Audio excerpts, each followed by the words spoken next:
Hello everyone, myself Koya Sree Harsha. I recently secured 6th rank in CSE 2017 exam.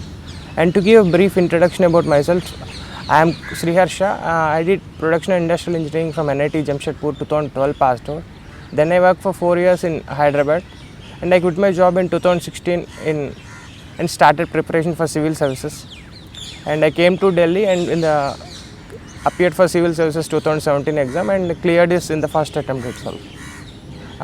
Today I will be talking about few things about civil services preparation, like how to select an optional and how to manage your time, how to a rough timeline of how do you manage time for the next 1 year, and then the basic rough strategy of prelims, and then few points about how to write GS answers. To start with, optional for last 3-4 years, if you see, it has become a major factor in deciding your final results.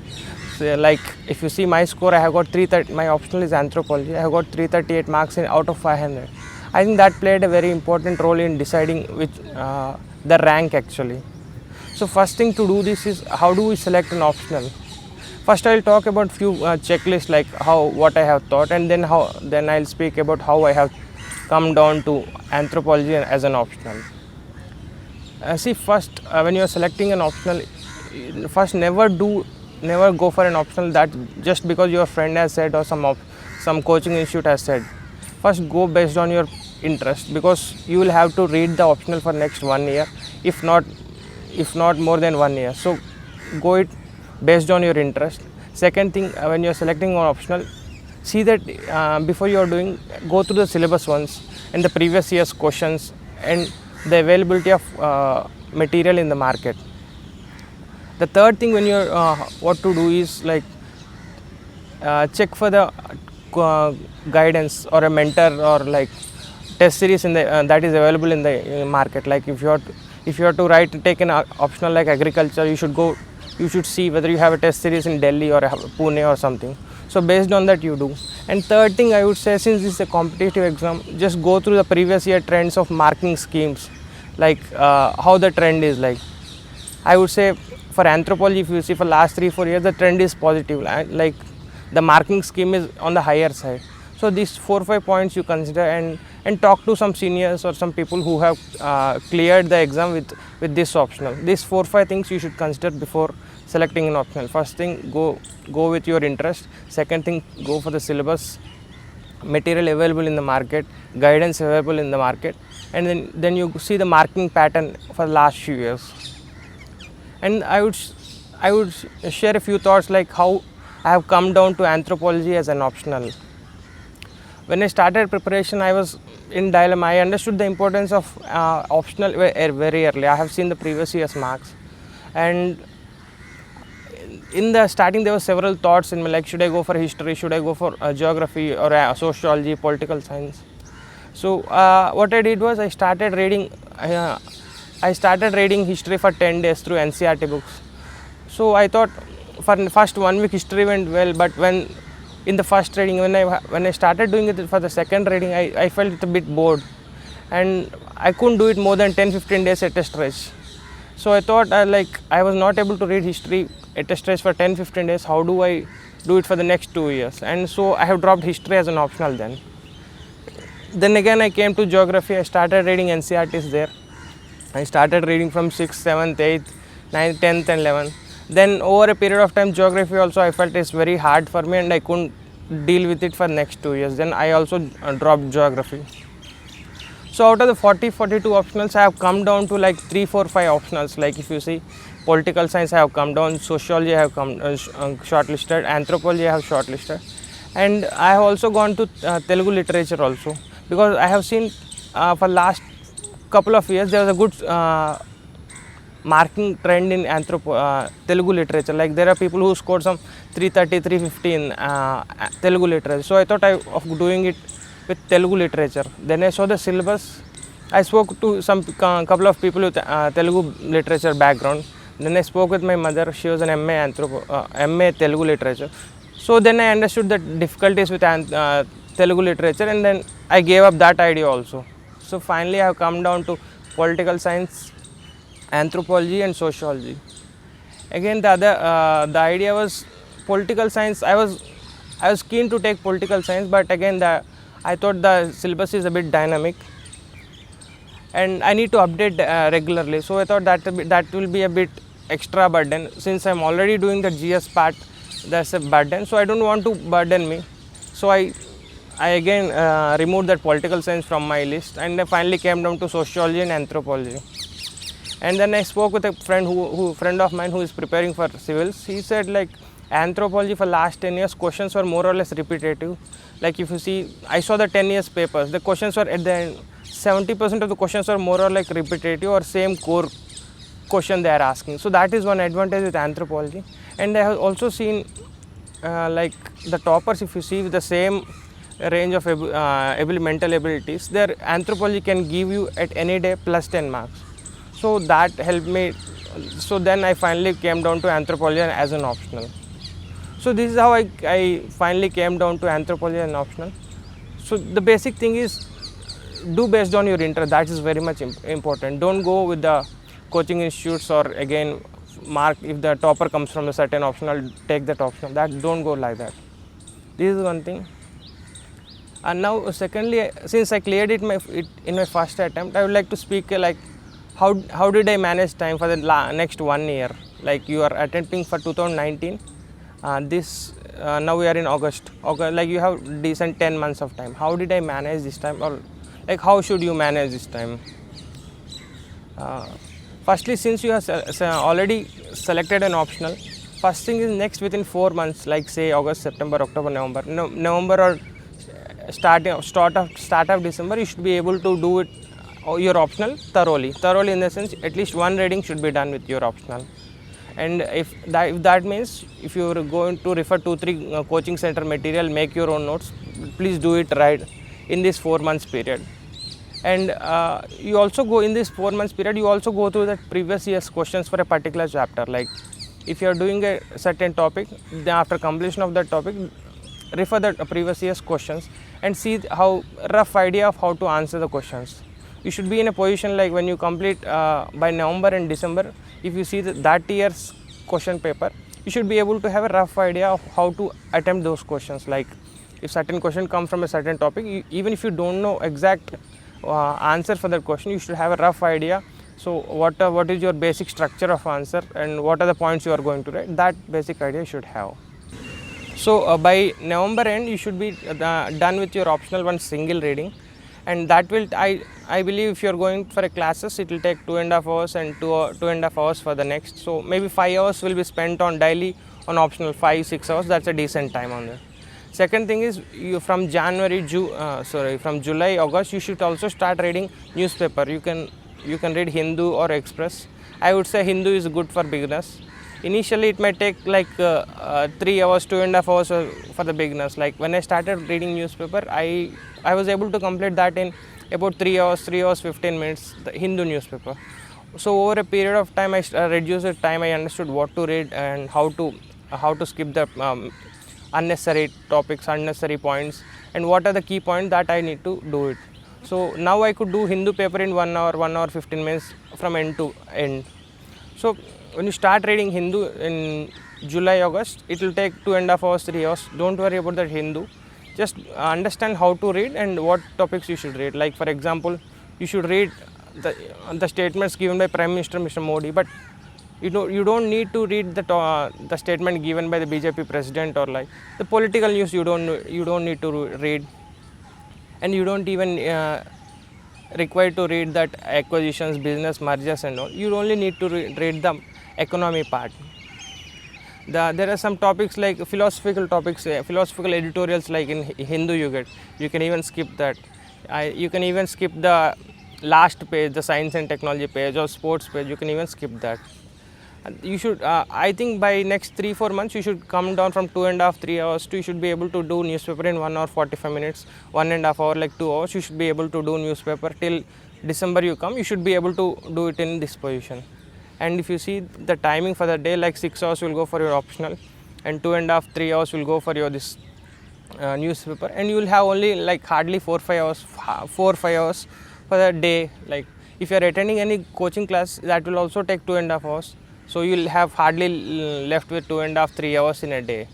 So what I would suggest is revise the topics that have been covered in class, or put a target in a weekly basis or a monthly basis. Like in the next 10 days I would cover polity, Lakshmikant, so and so topic, and check that progress after 10 days.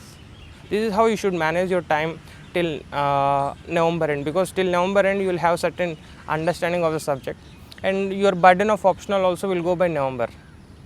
Post that, I would suggest till now you will get more time, like 5-6 hours extra on GS preparation, and time will also be reduced for Hindu newspaper reading also. So you should complete one reading of syllabus by December end, or like mid-Jan. Like from mid-Jan, your reading of basic reading of history, geography, polity, or even environment, the art and culture, this one reading should be done before mid-Jan, like mid-Jan 15, Jan 20 will be fine. If you see for the last 3-4 years trend in the prelims papers, the number of seats are coming down. There's an increase in competition, like the margin of error is very less, like it's in points. So I would suggest start early. I started preparation for prelims, like the prelims was in July, and I started it by Jan end. So I would say start early. No problem if you spend 10-15 minutes on prelims, 10-15 days on prelims preparation. Start early for the prelims. Like you can start in mid-Jan, Jan 20, and you can go in full prelims mode, from mission mode, like from Jan. Like you should again, the three things I would say for the prelims preparation is, like, one, you should have current current affairs should be on your fingertips, and the second thing, there are some standard books, like you have for polity you have Lakshmikant, for history you have Spectrum, and all other things. I would share the book list after the in the end of the video. And the third thing is practice test. Like so coming back to current affairs, daily you will be reading the Hindu newspaper, and if you are interested, if you feel like making notes, you make a notes of daily happenings. Like you don't need to write the facts, just write the issue. Like if there is another issue, write down the different views what they say in editorials, and write it in a page. Like collect issues and make notes of issues. Don't make notes of facts, like this happened, this so and so thing happened. Just make the issue as a notes. And you'll read current affairs from the newspaper. Mostly it will be Hindu. You can also go for Indian Express. And what you do is, at the month end, there's a monthly compilation of current affairs. Like you have many different coaching issues like Vision, Waziram, Inside. There's so many people giving you current affairs magazine. You can pick any of that from the market, because that is fine, not an issue. I went for Vision monthly current affairs. I read that like 3-4 times before closing it at the end of month. So what I did was, so at the end I used to read Hindu newspaper, I used to write my own notes for issues, and I used to read them whenever I get bored. Third thing is monthly current affairs magazine. I did it 3-4 times. So overall, like I was doing current affairs for 3-4-5 times. So current affairs was on my fingertips.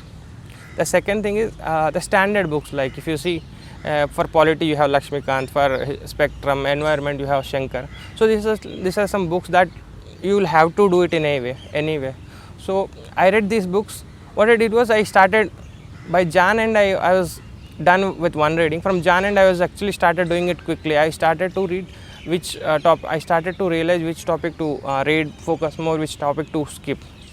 So I did them repeatedly. Like those standard books, they are limited books. Don't go for too many books. Like you don't need to refer 10 books for polity. Like you don't need to refer D.D. Basu, you don't need to refer Lakshmikant. Stick to one book, Lakshmikant, or any book, D.D. Basu. I would say Lakshmikant is good. Stick to that, do it repeatedly. Like you should have done like at least 4-5 times at the minimum. So read those standard books. For everything you have standard books. The basic thing is keep your sources limited. The third part of this is very important thing is practice test. Like because at the end of the day, everybody reads the same Lakshmikant, everybody reads same Hindu, everybody reads same Spectrum. Like 99% of people read same book list. So how do you present that? How do you differentiate that in exam? Like in the 2 hours, how do you present yourself as a different candidate, you are a better candidate? That comes again with practice. Like you need to practice a lot of tests. Like there are several tests you join for a test series, or you can get it from the market. So again, when doing test series, you can start from like say mid February or end of February, you can start having test series. Like whenever you do a test, do it for the 2 hours, do it in a simulated way, and at the end of test, try to identify how many of your questions were correct, how many wrong, and what actually how many questions that were correct and that you actually guessed. So you make a list of those things, like how many questions were how many guesses were correct, how many 50/50s were correct, how many you attempted in a complete fluke. You make a list of that and go through the answers, and you will understand this. You will understand how your guessing work, how your how your 50/50s worked, and what are your thought process. And go through those questions also which you are correct actually, which you marked correct, because that will you are actually checking your thought process, okay, whether you are thinking the right way or not. And I would share my experience here with the practices. Like I started it in mid-February. Like for the first 10-15 tests, I was only attempting some 50-55 questions, and my strike rate was around 70-72%. So I thought, like after 7-8 tests, 10 tests, I realized with 50 attempts and 72% strike rate, I was neither that side or this side. I was not going to clear this, I understood. So there are only two things for me. Either I should increase my strike rate or increase the number of questions. I tried for next 10 tests, like increasing the strike rate, but hardly it went more than 75. So I realized after 10, 15, 20 tests, there's nothing I can do with the strike rate or the hit rate. So I thought I should increase more questions. So then from next test, I started increasing the number of attempts. Like I attempted 65, then I attempted 70. With the increase in number of attempts, also my strike rate didn't go. Like it was only 70, 73, 72%. So I understood that I couldn't increase the 70, 72 part, but I can increase the number of questions I attempt. So I started doing it 75, 80, and in the last 10-15 tests, I could do it 90, 92 questions. In the final exam also, I have attempted 92 questions, and I think I was able to answer 70% of the questions correctly. So my score, I think it was around 108 or something. So again, this thing, you need to understand like how you are attempting the questions and what are your key strengths. Like my strength was I am attempting number of questions, and my weak point was I couldn't convert them. So you need to identify your strength and practice more there. Like I would say I attempted around 70 to 80 practice tests daily at morning 9 to 11. I think I simulated the exam. Then I spent 2 hours on that, and then in the second half, like 3.5-4 hours, I used to spend on the questions, like where I used to spend on analyzing the questions, like how certain questions went right, what is my approach for this, what is my thinking for the different question. So I went on 3-4 hours and I analyzed the answers there. That is one thing. And so and the other thing I would say, do different number of institutes, like there are Vision, Insights, Vajiram. There are so many things, because if you do different test series, you will actually prepare for the worst. Actually, if you are preparing for Vision, there are certain types of questions coming, there are certain types of marking and answer pattern there. You will able to realize after 10-15 tests. So attempt different questions, different test series. You are actually familiarizing with yourself with worst case scenario. Like if you are attempting Insight, there are certain more factual questions there. If you are attempting Vajiram, there are certain level of difficulty is high. So attempt more number of test series. That is very important. And over a time, actually, you will understand how to solve questions. Even if certain questions you don't know anything, like you can eliminate couple of options. Like you can eliminate the extremes, you can eliminate the factual, you can even through etymology, or you can break down the word, you can eliminate certain options. So this actually comes with a repeated practice. If you are able to solve 40-45 questions, 40-45 tests over 1.5-2 months, then you will understand you will develop this guesstimation or that intuition inside, like this should be the answer. And this will actually give you 3-4 questions advantage in the final exam. So do repeated practice, and not only that, analyze your answers, analyze your mistakes, analyze even the correct questions also you should be able to analyze. Like spend 2-3.5 hours on analyzing the answers actually. So if you are able to do these things like current affairs, doing it thoroughly, it should be on your fingertips and standard books. And the third thing is repeatedly writing the practice tests. I think prelims should be, you should be able to clear the prelims decently. Now we'll talk a bit about the GS mains preparation. Like my GS mains score was 962. It was third highest in the overall list. So I got 962 marks. In the GS general studies, if you see, I got 492 marks in GS itself. Like I was 120 in paper 1, 122 in paper 2, 146 in paper 3, and in ethics I got 102. So this was a pretty decent score. Like now I will share a few points what my approach was. How did I approach the answer writing here? See, first thing I did was I never practiced answer writing before prelims. What I did was I was only making notes, and I was making notes for the issues. And whenever I was making notes, I was making notes in certain type of answer. It's not like I was just copying.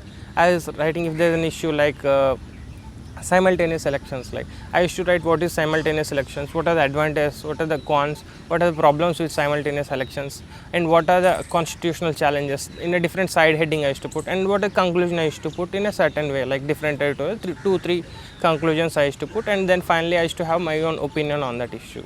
So I was making notes like that. So only this part I did for the answer writing before prelims, and whatever my answer writing I did purely after mains. So there are a couple of few points, important points before going in detail about GS 1, 2, 3, 4.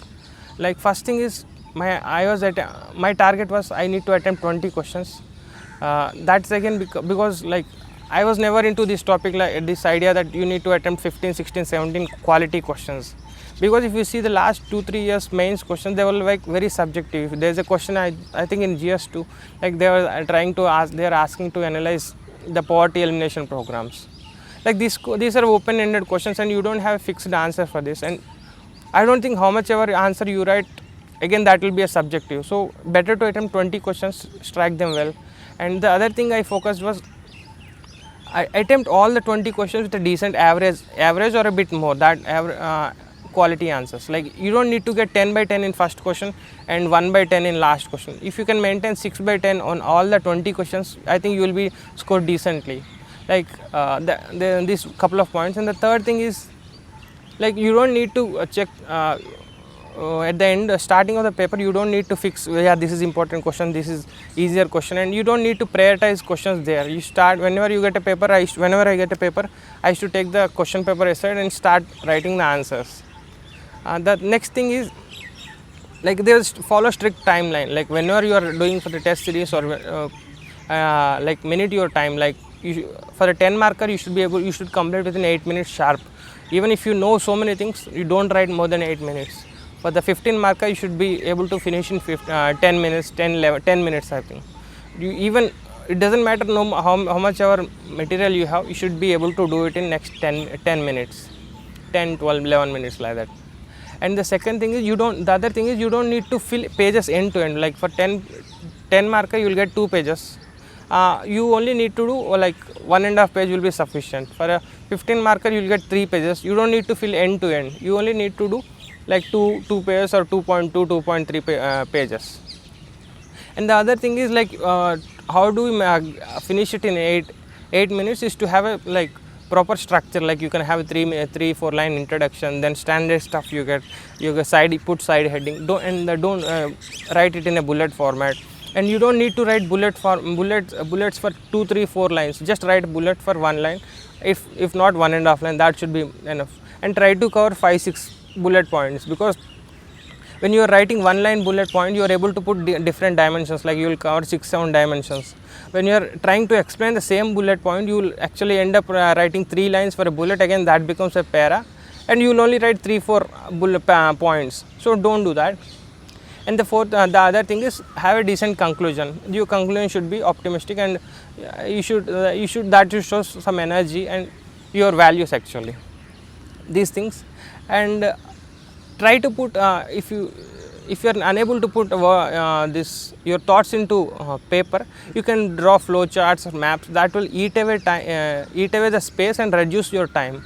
You can do that. That is one good thing in order to do this in 8 minutes. This is one thing. And the major thing is, write more tests. The number of tests you write, the more good you get. Because I wrote on that 3 month period, I wrote some 40-45 tests. Like I wrote some 17 GS tests and some 17 to 18 anthropology test series, and then I wrote some 30 essays, like you can say 15 tests, and remaining I practiced in the room or in the library itself. So write more number of tests, because again, like I said earlier, this is everybody reads the same book, everybody reads the same material. Again, it's not how much you know, but how do you present in the exam, like 3 hours. The other thing I did after prelims was going for, I started reading Indian Express also. I read Indian Express along with Hindu. Like I started reading the explained part in Indian Express and the editorials in the Indian Express. So I like Indian Express the Hindu was more like a leftist, I felt, and I thought something else should be there to balance this. I was getting too much left centric there. So I thought Indian Express gave me a different perspective, and I started reading Indian Express. Like there's a question this time, I think there's a question on mob lynching or like religiosity in paper 2, I think. There's paper 1 or paper 2. Like for example, if you take Hindu, like about mob lynching or this killing in the name of cow, what Hindu talks, this is a fascist rule, there's a this certain ideology is doing this so and so, and they start this. It's more like a criticism of the government or something, and you cannot write these things in the exam. Actually, the same thing in the Indian Express, you have this what Indian Express editorial talks is like if you have mob lynching, if you have killing in the name of cows, you should actually improve your systems. Like you should improve your police, you should improve your judiciary, you should improve your law and order. Once you do that, actually this mob lynching will automatically get down. You should improve. This is actually the more relevant thing, more actual practical applicable thing. If you are strengthening your systems, that will help you. I actually wrote this part in the answer itself. This is there in Indian Express editorial. So I think this will actually give marks instead of just one particular type of view. So this I started doing that. And coming to specifics like GS 1, 2, 3. GS 1, like it was more like history, geography and social issues. This is the main part in the exam. And for the history, like there are 3-4 parts, like world history you have India post independence and Indian struggle for independence, and you have art and culture part. And India struggle for independence, I think you should be able to do with spectrum will be more than sufficient. Even in case if you don't know certain questions, try to write all those relevant events near that particular year. Say if there is a question on 1928, what are the happenings in what are the major change in 1928, or what are the major change in 1930, like that. Even if you don't know that thing, just write the events around that. Like if you can, for example, if there is a question on 1918, 1917 or 18, what are the happenings, what are the major shift in that. Even if you don't know what is that major shift, write the events that are happening around that. You can say that Mahatma Gandhi came from that South Africa, so he has his own different ideology. And you can say from after 1917 there was a communist, 1917 there was a communist revolution. After around 1919 there was end of war. So these things, you can write all these things and link it to the answer. This will make your answer a decent one. So don't leave the answer, just attempt that and try to relate all those points near that. That will give you pretty decent marks. And the second thing is, when you are doing for the post India independence, I think hardly you will get 1 or 2 questions at max from this India post independence. Don't spend too much time on this part. You can refer any coaching center material. It will be some, I think I saw visions post India independence for this thing. Some 50 pages material comes. I read that, but that should be sufficient. Or there's this thing, you can even see Pradhan Mantri. I think in some news channel you will get Pradhan Mantri episode. If you can see daily one episode, that will also be general. That will also be fine, and you can write the answers with your general understanding of your subject. The third thing is world history. Again, many people started asking me this question post my clearing. I cleared this exam. Like, how did I do this? I referred actually Balian sir's material. There's a handwritten notes. I think this comes about this much size. What I did, I read first time when I read that world history, I read it as a story. Like there's no idea in my mind that I need to by heart these certain topics. So I read it as a story. And second, when I was doing it for the second reading, I tried to understand what the story or what the important things in the revolution. And again, don't spend too much time on world history also. Probably you'll get couple of not more than 2-3 questions, but try to identify those keywords, like there are decolonization, colonization, and you have communism. Try to identify definition and certain trend, how that went, what are the countries that actually happened, and the basic events there. And even if question comes, prepare some standard openings. Like I prepared some standard opening, like there's something in balancer notes, like if there's a American War of Independence, you can say it like American War of Independence is the reason and response to the socio-cultural economic conditions prevailing in that time. This is my opening line, and this line actually fits everywhere. If you remove that American War of Independence and put 1905 Swaraj movement, Swadeshi movement, you can say Swadeshi movement and was a reason and reaction to the socio-economic and political conditions prevailing at that time in the India. Or even you can put the Nazi rule also, like Hitler's rise of Hitler. You can say rise of Hitler was the reason and reaction, response and reaction to the socio-economic conditions prevailing in that time. Even if if a certain question comes from world history and if you don't know something, don't leave the question. Like I followed this thing. Even if certain question comes and if I don't know something, I used to write 4 or 5 different aspects, like economic. If they ask some, even if there are some like French Revolution, if I don't know what is actually French Revolution, I used to analyze on 4 or 5 topics. Like I used to do what is the economic condition at that time, and I used to write couple of points on that. I used to write what is the political situation that time. The political situation was, you can say, there's a division, the certain class of people were ruling, and that was king was becoming despotic, like that. The third thing, how was the social condition that time? Like you can say for French Revolution, you can write the general thing, like there was a 3 classes in society: knights, the rich people, nobles, and the common peasants. So there was this problem of class struggle also.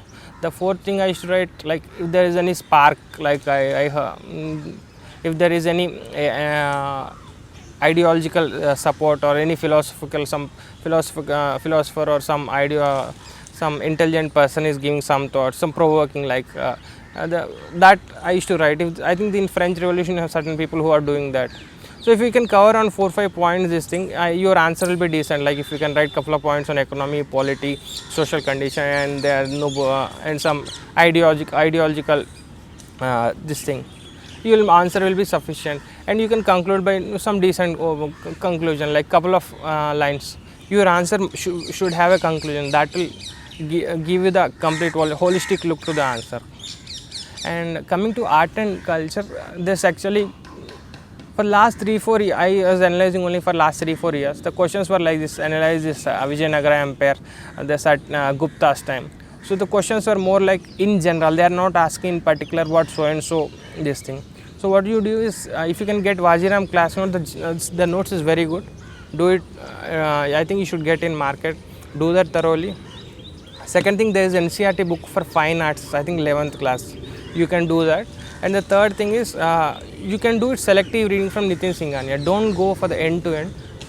Do it selective reading. Even when you are doing that, do it like understand the trend. Like if there is some puppetry, just identify how the puppetry is done. Like what are what it's trying to present in puppetry. What are different puppetry in different states. Just try to understand that.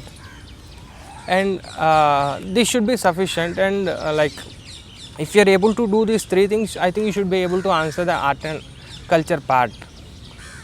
And I would say there are for some few areas, like when you are doing art and culture, like Vijayanagara Empire, they might ask Shungas, they might ask the Guptas, like this time they ask Guptas. You can say, you can even refer about Buddhism, like what difference between Hinayana and Mahayana Buddhism. Then you can, there might be a question on Kanishka rule and his this art and culture. Then post that, I think there is no question for some time on Cholas, South Indian kings like Cholas, Pandyas, Pallavas. Like they're good at temple construction, so you can also go through that, like the temple construction in Cholas, art and architecture in Cholas, or art and architecture, art, culture, literature in like Rashtrakutas. You can go through. You can make it as a topic like literary works of Rashtrakutas or literary works of Guptas, and make a notes on that. So prepare this some standard questions like Mughal, how the this thing architecture went through in Mughal period, how the architecture went through in Sultanate period. You can have a standard answers for this, and you can represent that. So this should be more or less sufficient for art and culture, and your history part should be fine with this. Coming to second thing with geography, like the questions were more like application part of geography. They are not asking like what is this, what is the core concept. They are asking the application side, like they are asking like resources, how the resources and industries are related, like how the climate happenings, whether in particular region, how is that related to economy of that region. They are asking more like an application part of it. So try to present answers in a more application side, like you can go for mineral industry, how the industry is located and which minerals they are located, what is the climate around that, some basic concepts like volcanoes, earthquakes, and recent this thing, how landslides are happening, like how urban floods are happening. So you can have a rough idea about that. And you should also have good grip on map. Like I would suggest paste the India and world map in front of your study table. Just go through that. Whenever you read certain topic, just identify that part. Like if you read Appalachian Mountains, you don't need to know which state it go. You only need to know like which part of certain North America it goes. Just have a decent idea of maps. And when you are writing answers for geography, try to present in it will be good if you are doing it with maps, like draw an India map and draw Western Ghats, Eastern Ghats. You will get a good way to represent your answers. And for geography, I think this should be sufficient. Like NCERT should be fine and GC Leong should be fine. And try to present answers in more with maps, more with pictures. That will give you more advantage. The third part in GS1 is the social issues part. To be frank, actually I only followed current affairs for the social issues. I didn't go through anything else. And I had prepared some standard definitions of urbanization. Again, the smart cities. These are some standard definitions, and I have some standard conclusions, like how do we deal with urbanization, like some smart cities. Like I used to say, I was more like smart cities are a good initiative, but we also need to focus should be more on developing basic infrastructure and trying to develop second tier cities. Something of this sort. So I used to have my answer. And just get up to date with the current bills and social issues like women, child, senior people. Again, standard definitions for urbanization, poverty, globalization, this standard social issues thing, and get up to date with current affairs. Even whatever you write connect it with current affairs, like, and try to present different aspects. Like if there are certain questions come and you don't know what to write, try to write on 4 or 5 points, like how that event, like if you say last time there was a question on IT industry or something, I couldn't remember the question.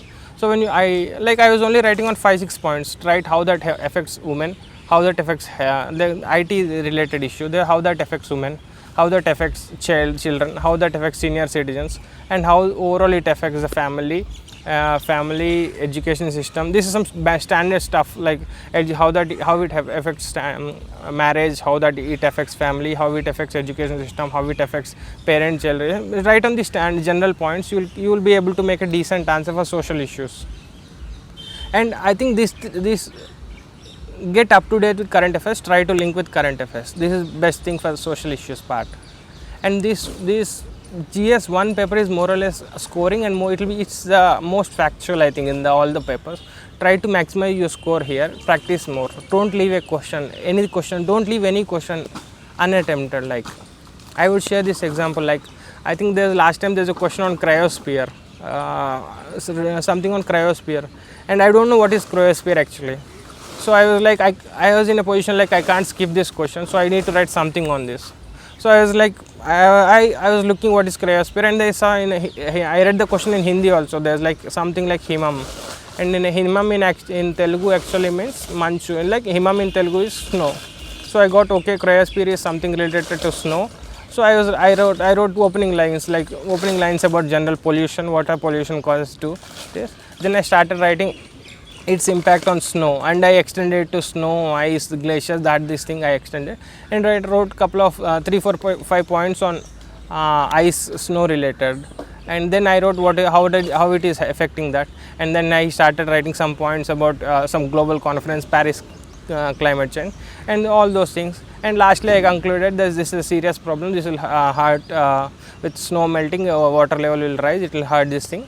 So we need to have collective effort like this. So something of this sort I framed my answer and I wrote in a structured way.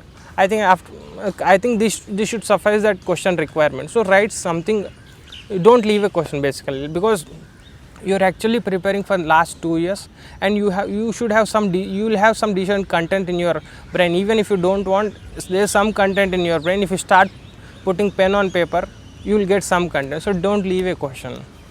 And the next thing is GS2. Like I got 122 marks in GS2. That's pretty decent marks there.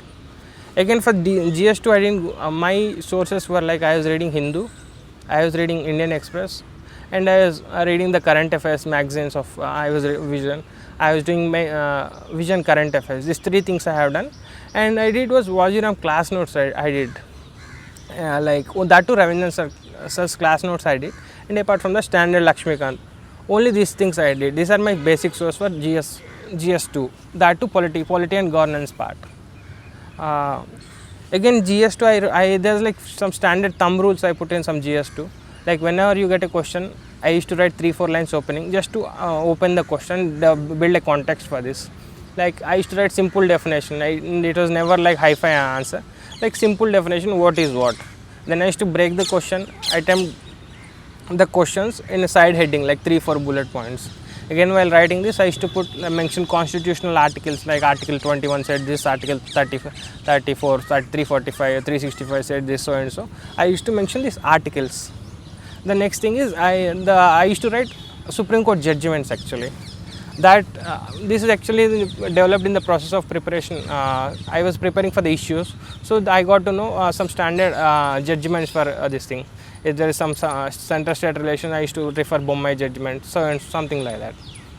And the next thing I used to do, for every question I had a link with current affairs. Like I used to write some point from current affairs and link it to the question. Like for example, there is a question on I think there is a question on Puttaswamy, right to freedom actually. When the question was that, they are actually expecting you to write Puttaswamy judgment. So you should actually write constitutional articles, some Supreme Court judgment, and you should link with current affairs. These are very basic things if you want to increase your marks in GS2. And your conclusion should be, that's actually the most important part I would think in GS2. Like it actually shows how much you understood the concept, how much you understood the issue. So when you are writing conclusion, you can write some standard. If you don't know anything, write some standard conclusion. Like for simultaneous elections, I didn't have any conclusion. Like while I was writing practices, I was writing simultaneous election is a major step in Indian democratic system. So such any such large step should need to have larger debate and discussion. This is my conclusion. So it was a decent conclusion actually. And I would say prepare some standard conclusions, like when some standard conclusions, like you can have some committee reports. Like for civil services report, you have HOTA committee. So for water, you have Mihir Shah committee, I think. For central state relations, you have Punchi committee. Try to bring this committee names in the final conclusion. Like when you are writing something, I think it's time to look look deeply and implement Punchi commission report or Sarkaria commission report points. You can write it like that. Even if you don't know anything, I had this 4-5 points in my mind. Like even if I didn't have any answer, if I didn't have any suggestions like that, I used to have some standard suggestions. Use more technology, you create more debate, have more discussions, and third, bring more empowerment to the local masses, decentralize more, and empower women. Like these are 4 or 5 points which you can write for any question. Like you can use technology for any question, you can use decentralization for any, you can use more discussion, debates for any question. So write these 4 or 5 points even if you don't know. So this thing is very much important for GS answer, GS polity answer. Like constitutional articles you should write. You should write Supreme Court judgments. You should write you should link with current affairs and have a decent conclusion, like some committee report. Like there are sometimes like there are certain topics that you don't have committee report actually. So I used to write some standards, some recent parliamentary standing committee has given so and so this. Recent Supreme Court judgment has Supreme Court in his judgment has done this so and so this. because there are so many parliamentary standing committees, something or other gave some report. So you can write some standard parliamentary committee reports at so and so this, and write your opinion there. That will be fine. Next thing in the GS2 is international relations. For international relations, IR part, I only did current affairs. Current affairs I did thoroughly. Second thing I did was I was following Rajya Sabha TV debates, like India's today, India's world. There's a big picture in Rajya Sabha. I was following only that. So I like current, when I mix current affairs with those different debates, I got a decent understanding of this thing. For example, like if there is India-China relationship, over a period of watching the debates, reading current affairs, I developed some basic core of what India-China relationship. For example, India and China are both going to be superpowers in Asia. Next thing is China wanted to be next superpower, and America is withdrawing from world stage, and China is actually taking this position. When it is actually taking this, when it is actually taking the world power status, it's actually pushing India. It's actually saying to India, hey, look, dude, we are that superpower. You are not superpower, and this is what actually happening. So this is my basic understanding of India-China relationship. So whatever happenings are there, I used to fix it in this framework. Like you say string of pulse, I used to fix in this context. If there is India, Prime Minister Modi inviting ASEAN heads, that's also again this thing. It's also saying that India is also countering that. Even the formation of Quad, that is also as a response to this. These are all I used to fix in this basic framework. And I would say try to understand this thing, and I try to identify this basic underlying core concepts of relationship. And obviously you can't have everything for every country. So for example, if there is a different countries, they say for tomorrow they ask a question, right, on India, Mongolia or India, Uzbekistan relations. You don't know anything about that. So I had some few points in my hand. Like whenever they say something India, Mongolia, India different, or India any country, I used to analyze it on 4 or 5 points. Like first I used to write geographical significance. First point used to be like if India and Mongolia. I used to write Mongolia is immediate Central Asian country and immediate neighbor of China, so that's some strategic significance. Second thing I used to write how that helps in Indian economy. So I used to write Mongolia has a good minerals that can help India in developing industries, some basic thing, energy security. Third thing is in the political significance, like you can say India political aspects, like you can if you don't know anything, I used to write like this. Since India is trying to become a permanent member in Security Council, it's the time that we need to take more countries along with us, and in that process, Mongolia is a good country, which we can rely on, something like that. Then you can write cultural aspects, like some cultural relation between those two in both those countries, like India and Mongolia. You are writing, you can say Buddhism. So Buddhism, we have common connect that connects our people, and that will help us to develop this thing.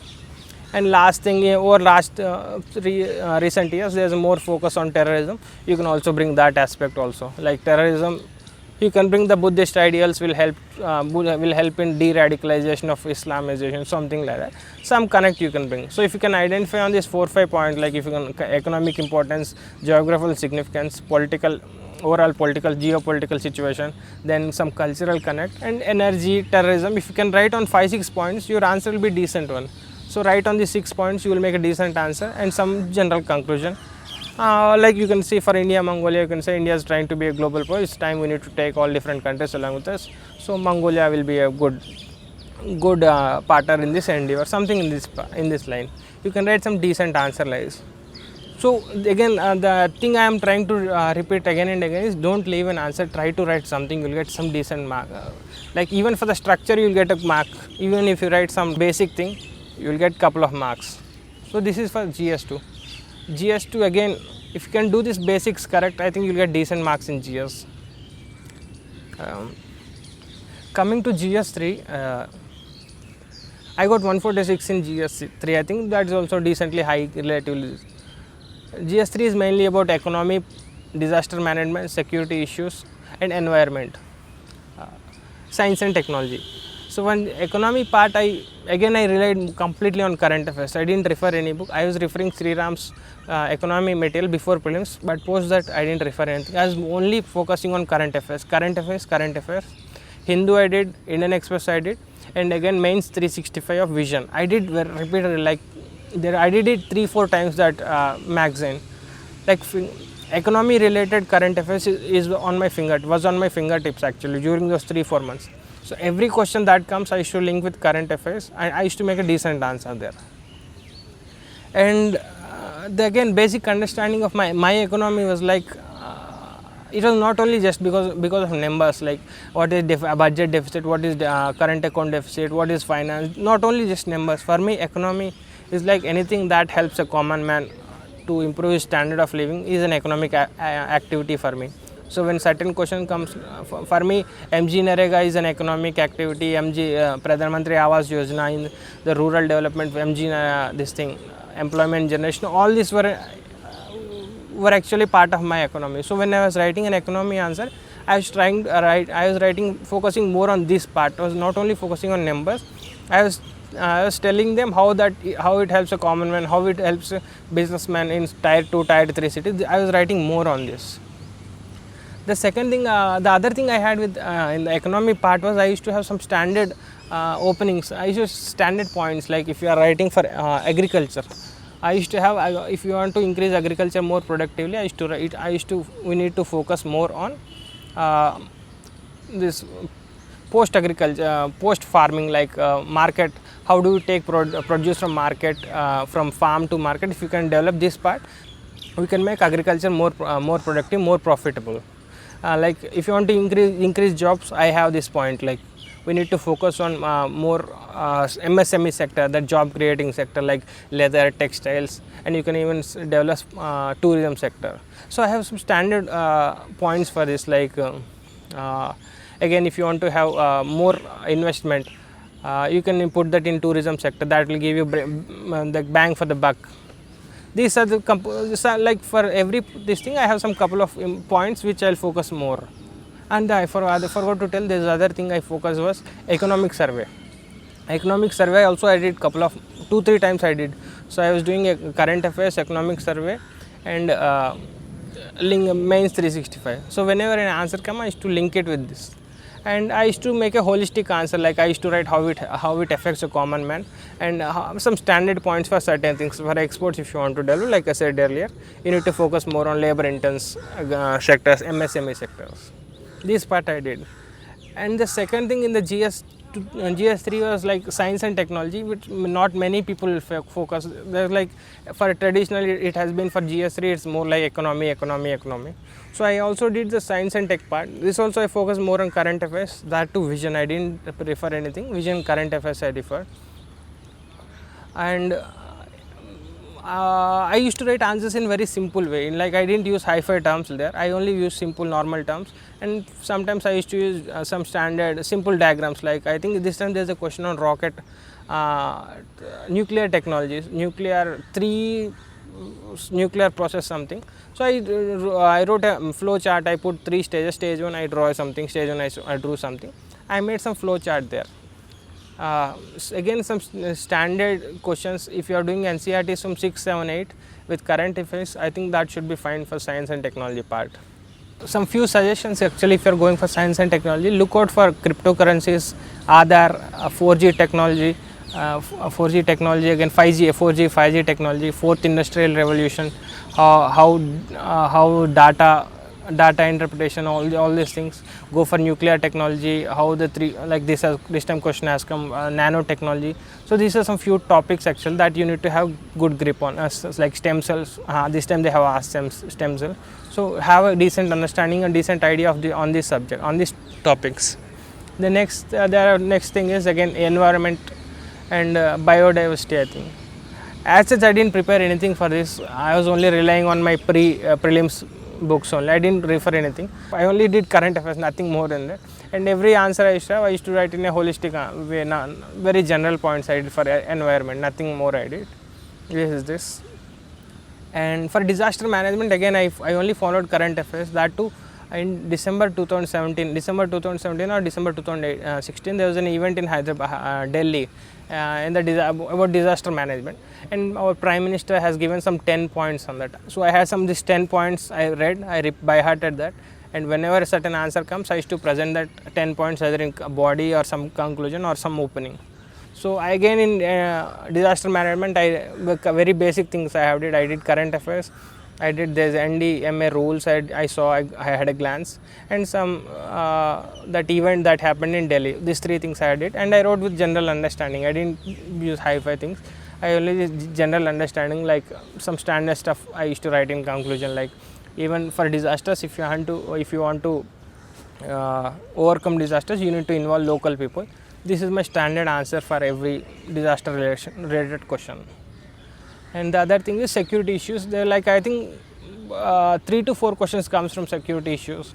I followed current affairs, mains 365 vision I followed, and I did Rajya Sabha TV security issues, security scan. There's a debate and there's a discussion actually that I followed, and along with some selective watching of big picture that helped me to have a decent understanding of security related issues. And like whenever some security related issue come, I used to write 3-4 extra points, some decent holistic approach. Again, like I wouldn't say I went into specifics, but I had some decent general, I covered all topics, like how it helps in defense, army, common man, in security. These things very general things I have covered.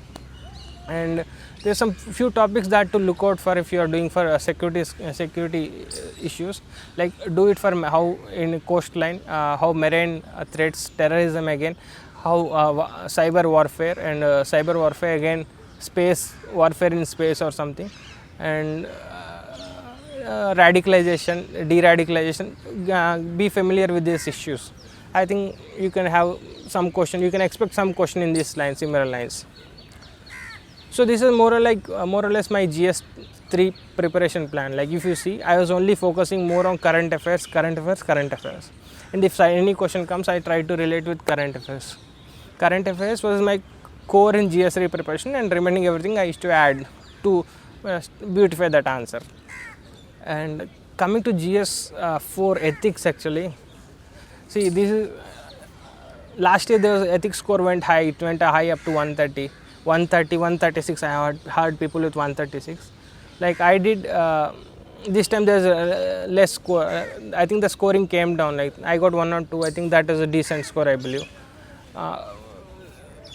Coming to ethics, actually, my basic understanding of ethics was they were not asking what ethics is. They are only trying to check how ethical you are. This is very basic understanding. This is my understanding of ethics. Like they are only trying to check how ethical you are. Like how do you say I am ethical? Like you can present them with some examples. Yes, hey, look, in my past experience, these are a couple of examples where I was ethical. Or you can create some examples. You can write this thing. This will actually give more.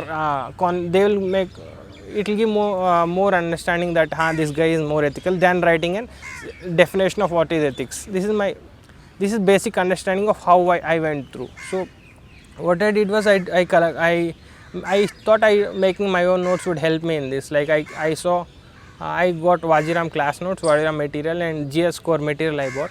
So I sat down and I started making my notes. Like I was doing for every simple language. Like for integrity, I used to have my own definition. I didn't follow any other. I saw somewhere this simple definition, like what is integrity is? Integrity is being honest even if nobody are seeing. This is my definition of integrity.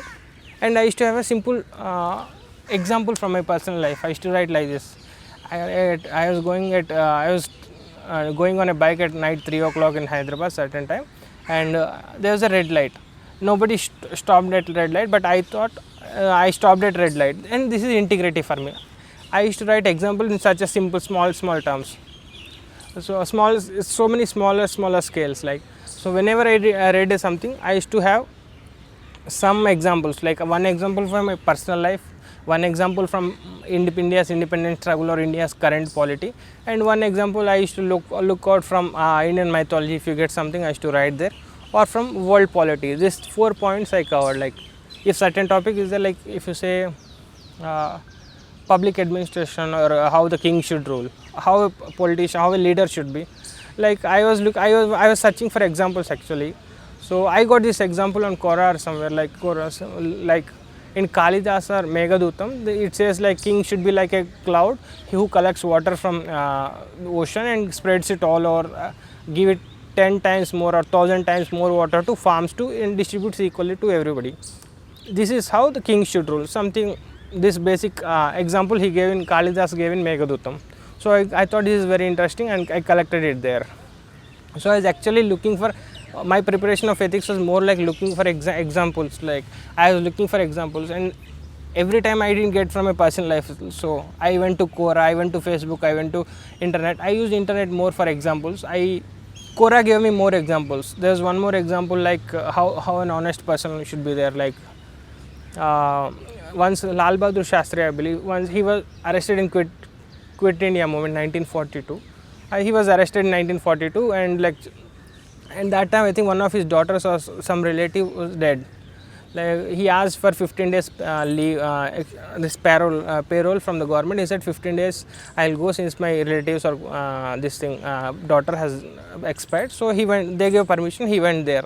By the time he went there, that entire formalities, cremation, that formalities were done, and so there's actually no need for. There's lesser need for him to be there outside. So he went back again. Even before 15 days, he went to the government and said, "Done with this thing. I'm going back to prison." So this is how honest he was. So I was actually collecting these examples, and I was trying to put examples in my answer. Like this one basic thumb rule I have put is, whenever I get some question, I used to write 1-2 line definition in my own terms, and then I used to put 2-3 examples. Like I collected this example one, like example in the sense when America got independence, the people asked Washington to become like king. Like they asked Washington to become king. George Washington to become king of United States of America. Like Washington was so good that he said, no, it should not be like it should be a democratic country, and so that from then America became a democrat, something like that. So I was trying to collect these examples and present it more in the answer. Like whenever I get a question, I used to put 2 examples in that. I think this actually helped me. The other thing which helped me, I think, like I was never collecting.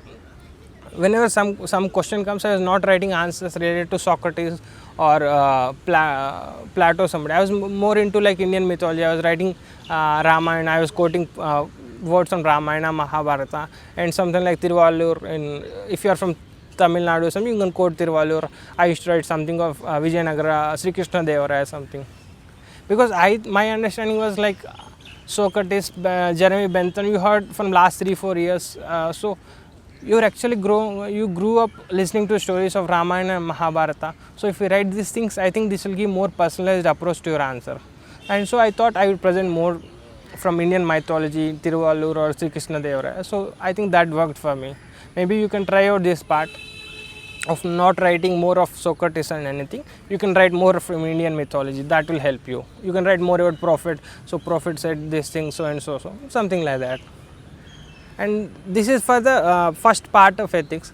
And the second part was like case studies. In case studies, more or less I follow a standard template for case studies. Like I used to have 4-5 line opening for the case. Like this is in the insert in the above case, the following qualities are being tested, and I think this integrity, honesty, compassion, these are being tested in me. And then I used to have some small diagram of what are the stakeholders involved in this case and what is the stakes. I used to write this. I used to draw this diagram.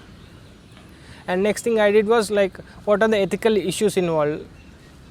I kept a thing that every case I used to write at least 2 if not 3 ethical issues. I used to write even small ethical issues also. I used to put an ethical issues and write everything. So examiner would get a feel ki this guy is trying to make something, trying to understand smaller things also. The next thing I was like, what are the options in front of me. I used to write 3 standard options, like one is completely against this thing, one is completely following this rule, and I used to have some third one is neutral thing.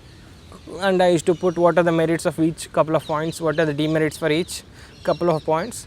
And for 3 options I used to write these 4 points, 2 against, 2 for, and I used to conclude like this. Considering above situation, I used to have I think it's better if you go to the third option, I think the neutral option.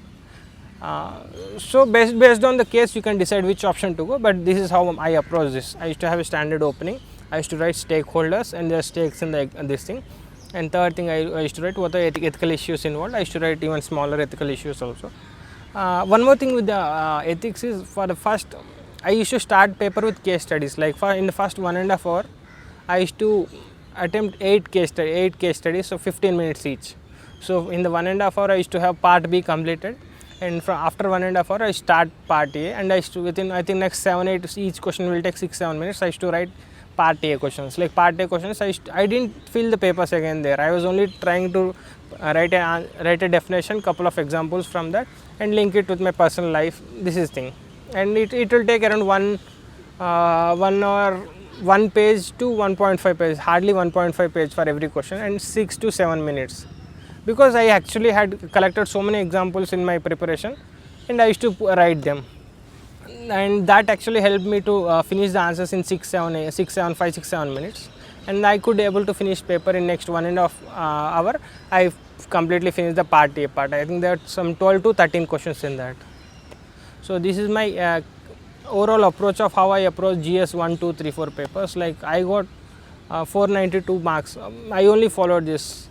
The aim was again like this. I'll attempt all questions. I'll attempt all questions with average or above average quality, and I'll attempt the questions in a structured way. Like even for the structure, I should get at least 1 mark additionally. I should get 1 mark. This is my approach for the GS papers. The next stage in this thing is again interview part. It's not actually interview part. In the UPSC says it's a personality test. So it's a more like personality test, and the board spends 30 minutes with you, and they will make you comfortable so that your natural personality comes out. Like as such, like my interview was on second day. I got around 20-25 days for preparation. I didn't have much time, so I got actually average. In fact, I got 5 marks less than average. So I still couldn't understand how to crack how to score well in interview. But some couple of points I would say, like try to prepare your DAF. Most of the questions come from DAF. The second thing is try to understand your personality. You identify your personality. Learn what is it. Instead of running around reading so many things, try to understand what you are and what your personality is, and that will actually should help you more. And regarding the interview, on the interview day, get up to date with the current affairs, because one way to know you is, one way to have an interaction is to talk about whatever things you have in your DAF. If they didn't find that interesting, they will talk about current affairs. So get up to date with current affairs and present a rational view. And only these points I would say, because for the interview I think this should be more than sufficient, and give like 3, 4, 5 marks. That should be done. That should be fine. And last, some couple of general points, like this is for the regarding plan, how I approach this prelims, how I approach mains, how I approach interview. At the end I would say some not a few points about how general points in the preparation. Like first thing is, this exam is not only testing your mental abilities, it's about testing your physical in every aspect. So the syllabus is vast. So before your syllabus can break you, I heard one of my sir saying in Wajiram, before the syllabus breaks you, break the syllabus. Break the syllabus into small pieces and do it repeatedly. This is one thing. Second thing is, consistency is very important. It's not that you you read for 16 hours, 15 hours for a couple of days, and then you come down to 3-4 hours next day. If you're doing it for 10 hours or 8 hours a day, do it thoroughly for the next 1 year. I think this will give you more consistent, sustainable results than going for 15 hours, 16 hours a day. The next thing is practice. This practice is more practice, and there's no alternate for this. The more you practice, the more you get. The other thing is, take care of your health, because not too many people will say this, and this is the preparation of 1.5 year and 1.5 to 2 years, and mostly you will be outside your home. So health is very important, because I say from my personal experience, like I didn't take care of my health. Before prelims I was like slogging for 15-16 hours the last 20 days, and I was not caring about my food. So I was stuck with typhoid that time during prelims. I didn't take any medication after prelims. I was only doing it for next 3-4 months. I was only sitting and doing, not caring about what I eat, how, like cleanliness, this everything, and so I didn't focus on my health actually. So just 1 week before mains exam, I was struck with typhoid again and dengue also. Like that exam, the last time the exam was on October 28th, I believe. So I got to know on to October 20, I was like with dengue and my typhoid both came back to me. Like I thought like I was gone. All my preparation of 1.5 years was gone. So on 20th, like I went back to my hometown in Telangana. I stayed 3-4 days with my doctor. Like I was there full full saline bottles, so many this thing. In 3-4-5 days, I just got the WBC count just above this minimum level, and then came back. And I was like literally every day I was hoping that I should write the exam. I should sit there for 3 hours and finish the exam. 3 hours and finish the exam was my target then. So somehow it worked well. So take care of your health. That can make or break your exam. So take care of your health. That is very much important. Stay consistently, read repeatedly, practice, and take care of your health. And the most important thing is stay motivated. Like if you are motivated, that can make you sit an extra 1 hour. If that can make you sit an extra day. If you are motivated, I would say like 40 to 50% of your preparation is done. If you are motivated for next 2 years, that your preparation for next 2 years, I think that will give you an edge actually. Stay motivated, stay hungry. Again, I would say at the end, I would conclude like this. Like there's no one way of cracking exam. Whatever I told earlier for last 10, 15, 20 minutes, that's like how it worked for me. Like whatever some certain topper talks, that actually one of the way of clearing an exam. When you are seeing different people speak different things, try to pick up the good from different things and try to develop your own strategy of how to crack an exam. There's no sacrosanct way or this is one perfect way of cracking exam. So try to take the good from whatever I have spoke, whatever which you can think implementable. Try to take that part and develop your own strategy. That I would say. And thank you. And I would suggest Delhi Knowledge Track is also coming up with some good videos on how to prepare some strategies. I keep following Delhi Knowledge Track. I think it will help you. Thank you.